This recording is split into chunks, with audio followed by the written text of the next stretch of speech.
Greetings. We're in John, the 17th chapter. It is known as the high priestly prayer. It is here that Jesus is praying for believers then and believers yet to be.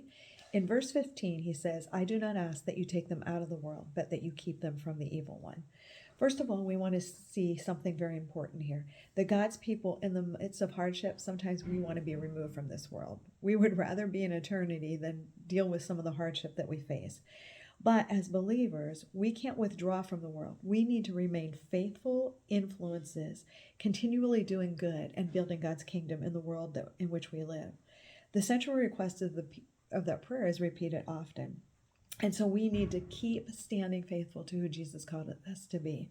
The other thing I want you to see is the central thing that we see in that verse is also that we would be guarded from the evil one, that we would be guarded from Satan. The attacks of Satan. Satan would love to destroy our lives and our ministries, but we need to recognize that God is protecting us. And if we look at that in the Greek, we understand that not only is Jesus praying that we be protected from the evil one, but that we also be kept from doing evil. And so I want you to see here that Jesus is praying that as you stand in the midst of hardship and in the world in which you live, that you are being prayed for, that Jesus prayed for you to be an influence in the world. And at the same time, he is asking God the Father to protect you from evil, to keep you from the clutches of Satan trying to destroy your ministry, and also praying that you would not enter into evil.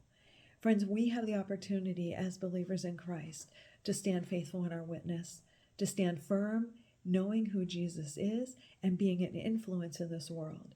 And we can do that by keeping our focus on Jesus, keeping away from those evil things that would try to lure us in and take us out of our being influences for Jesus. Jesus wants us to know that he has prayed for us to remain in the world, even in the midst of hardship, as an influence for him, and that he's praying that we will not succumb to evil attacks of Satan, and that we will not enter into evil as well. So friends, Jesus has prayed for you today. As he has prayed for you, I would encourage you to continue to seek his face and not only give him thanks for the fact that he's prayed for you, but pray for others as well.